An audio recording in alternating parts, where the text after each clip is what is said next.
अस्सलामुअलैकुम students, welcome to my YouTube channel. आज हम क्लास 9 के चैप्टर नंबर 1 मैट्रिसेस का एक नया टॉपिक स्टार्ट करेंगे, मल्टीप्लिकेशन ऑफ मैट्रिसेस।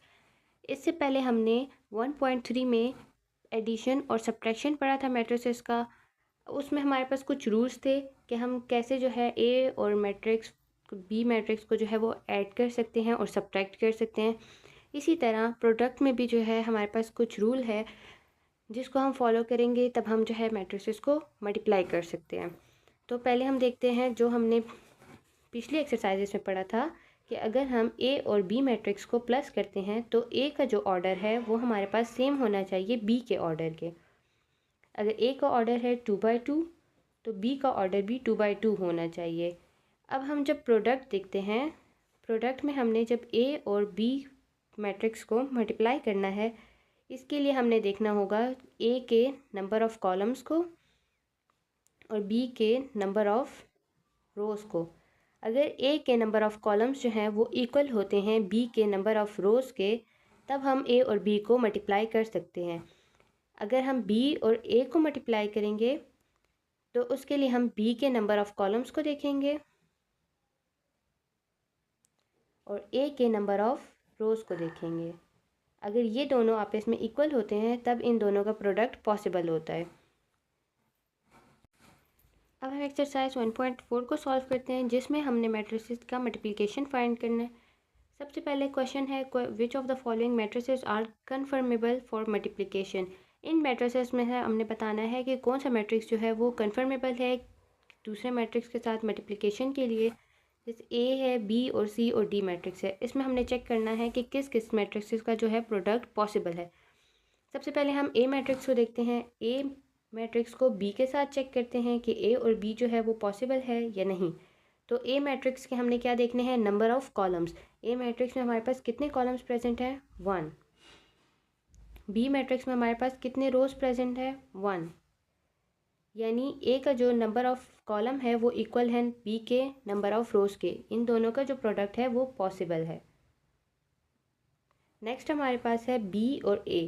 अब हमने चेक करना है कि बी और ए जो है उसका प्रोडक्ट पॉसिबल है या नहीं। तो हम चेक करेंगे बी के नंबर ऑफ़ कॉलम्स, यानी बी में कितने कॉलम्स प्रेजेंट हैं, 2। और नंबर ऑफ़ रोज़ चेक करेंगे, ए में कितने रोज़ प्रेजेंट हैं, 2। तो बी के जो नंबर ऑफ़ कॉलम्स हैं वो ए के नंबर ऑफ़ रोज़ के इक्वल हैं, तो इसका प्रोडक्ट जो है वो पॉसिबल है। नेक्स्ट है ए और सी का प्रोडक्ट। ए में हमारे पास नंबर ऑफ़ जो कॉलम्स हैं वो हैं 1 और सी में जो नंबर ऑफ़ रोज़ हैं वो हैं 2। तो इनका जो प्रोडक्ट है वो पॉसिबल नहीं है।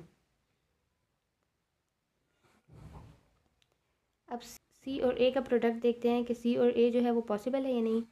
तो सी में जो नंबर ऑफ़ कॉलम्स हैं वो हैं 2 और ए में जो नंबर ऑफ़ रोज़ हैं वो हैं 2। तो सी और ए जो है वो पॉसिबल है। नेक्स्ट हम देखेंगे बी और सी का।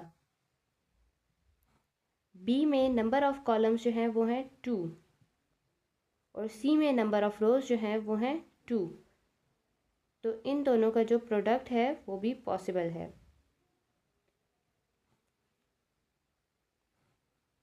अब सी और बी का प्रोडक्ट देखते हैं, सी और बी का प्रोडक्ट पॉसिबल है या नहीं। तो सी मैट्रिक्स में हमारे पास 2 कॉलम्स हैं और बी मैट्रिक्स में हमारे पास 1 रो है। तो सी और बी का जो प्रोडक्ट है वो पॉसिबल नहीं है। ए और डी का प्रोडक्ट चेक करते हैं। ए में हमारे पास नंबर ऑफ़ कॉलम्स जो हैं वो है 1 और डी में नंबर ऑफ़ रोज़ जो हैं वो है 1। तो इन दोनों का प्रोडक्ट भी पॉसिबल है। अब डी और ए को चेक करते हैं। डी में हमारे पास नंबर ऑफ़ कॉलम्स हैं 3 और ए में नंबर ऑफ़ रोज़ हैं 2। इनका प्रोडक्ट भी पॉसिबल नहीं है। अब हम देखते हैं बी और डी का प्रोडक्ट पॉसिबल है या नहीं। बी में नंबर ऑफ़ कॉलम्स हमारे पास हैं 2 और डी में नंबर ऑफ़ रोज़ हैं 1। तो इन दोनों का प्रोडक्ट भी पॉसिबल नहीं है। डी और बी का प्रोडक्ट चेक करते हैं। डी में हमारे पास नंबर ऑफ़ कॉलम्स हैं 3 और बी में हमारे पास नंबर ऑफ़ रोज़ हैं 1। तो इनका प्रोडक्ट भी पॉसिबल नहीं है। यहाँ पर मुझसे मिस्टेक हुई है, सी में नंबर ऑफ़ कॉलम्स 2 हैं, बी में नंबर ऑफ़ रोज़ 1 है, ये इक्वल नहीं है, इसलिए ये भी पॉसिबल नहीं है। अब हम सी और डी चेक करते हैं, सी और डी का प्रोडक्ट पॉसिबल है या नहीं। सी में हमारे पास नंबर ऑफ़ कॉलम्स हैं 2 और डी में हमारे पास नंबर ऑफ़ रोज़ हैं 1, तो सी डी भी हमारे पास पॉसिबल नहीं है। अब लास्ट है डी और सी। डी में हमारे पास नंबर ऑफ़ कॉलम्स हैं 3 और सी में हमारे पास नंबर ऑफ़ रोज़ हैं 2, तो डी और सी का प्रोडक्ट भी पॉसिबल नहीं है। जिनके प्रोडक्ट हमारे पास पॉसिबल हैं वो हैं ए और बी, बी और ए, बी एंड सी का प्रोडक्ट, सी और ए का, ए और डी का, इन सब के जो प्रोडक्ट हैं वो पॉसिबल हैं। इनके अलावा किसी का भी प्रोडक्ट जो है वो पॉसिबल नहीं है। अब हम नेक्स्ट क्वेश्चन देखते हैं। नेक्स्ट क्वेश्चन है क्वेश्चन नंबर 2। उसमें है इफ़ ए मैट्रिक्स ए -1 0 2 1 और मैट्रिक्स बी जो है 3 -2। यहाँ पर पूछा है is it possible to find A B, क्या हम ए बी को फाइंड कर सकते हैं। Is it possible to find B A, और क्या बी ए का प्रोडक्ट फाइंड कर सकते हैं। फाइंड द पॉसिबल प्रोडक्ट, इनमें से जिसका भी प्रोडक्ट पॉसिबल है वो हमने फाइंड भी करना है। तो सबसे पहले हम देखते हैं कि कौन सा प्रोडक्ट जो है वो पॉसिबल है। अब क्वेश्चन नंबर 2 में हम देखते हैं ए और बी का प्रोडक्ट पॉसिबल है या नहीं। तो ए वाले मैट्रिक्स की हम नंबर ऑफ़ कॉलम्स को चेक करेंगे। तो ए मैट्रिक्स में हमारे पास 2 कॉलम्स हैं और बी मैट्रिक्स में हमारे पास 2 रोज़ हैं, तो ए और बी का जो प्रोडक्ट है वो पॉसिबल है। नेक्स्ट पार्ट है बी और ए। तो बी और ए का प्रोडक्ट पॉसिबल है या नहीं। बी में हमारे पास नंबर ऑफ़ कॉलम्स हैं 1 और ए मैट्रिक्स में हमारे पास नंबर ऑफ़ रोज़ हैं 2, 1 कॉलम और ए की 2 रोज़, तो ये इक्वल नहीं है, तो बी और ए का प्रोडक्ट पॉसिबल नहीं है। अब इसका लास्ट पार्ट है कि जो प्रोडक्ट पॉसिबल है उसको फाइंड भी करना है। तो हमने बी ए और बी का प्रोडक्ट भी फाइंड करना है। ए और बी का प्रोडक्ट फाइंड करते हैं। पहले हम ए मैट्रिक्स लिखेंगे, फिर हम बी मैट्रिक्स को लिखेंगे। ए और बी का हम किसी मैट्रिक्स का प्रोडक्ट फाइंड करते हैं, तो हम फर्स्ट मैट्रिक्स के रो को देखते हैं और सेकंड मैट्रिक्स के कॉलम को लेते हैं।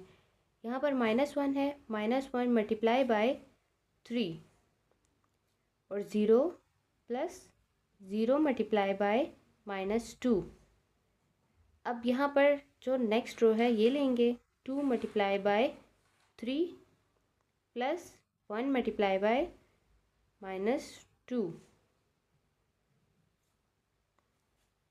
3 को 1 से मल्टीप्लाई करते हैं तो -3 आ जाता है। -1 मल्टीप्लाई बाय 3 -3 आ जाएगा, प्लस 0 मल्टीप्लाई बाय -2, 0 को जिससे भी मल्टीप्लाई करते हैं 0 ही आता है। 2 3 ज़ार 6 प्लस 1 2 ज़ार 2 और 2 के साथ माइनस का साइन है तो माइनस आ जाएगा। अब हमारे -3 प्लस 0 इक्वल होता है -3 के। 6 प्लस माइनस, तो प्लस माइनस हो जाएगा माइनस, तो 6 - 2 इक्वल्स टू -3 और 6 - 2 इक्वल्स टू 4। तो ए और बी का जो प्रोडक्ट आया है वो है -3 4। ये है आंसर।